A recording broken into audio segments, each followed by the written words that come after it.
16 கிருஷ்ணகிரி கோபிநாத் காங்கிரஸ், ஜெயபிரகாஷ் அதிமுக, வித்யா வீரப்பன் நாம் தமிழர், நரசிம்மன் பாஜக.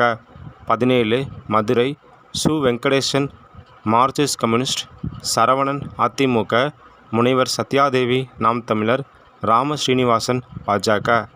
18 மயிலாடுதுறை சுதா காங்கிரஸ், பாபு அதிமுக, காளியம்மாள் நாம் தமிழர், ஸ்டாலின் பாமக. 19 நாகப்பட்டினம் செல்வராஜ் இந்தியன் கம்யூனிஸ்ட், சுர்சித் சங்கர் அதிமுக, கார்த்திகா நாம் தமிழர், ரமேஷ் பாஜக.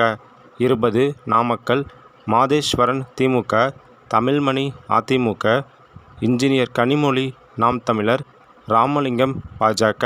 21 நீலகிரி ஆ. ராசா திமுக, லோகேஷ் தமிழ்ச்செல்வன் அதிமுக, ஜெயக்குமார் நாம் தமிழர், எல். முருகன் பாஜக.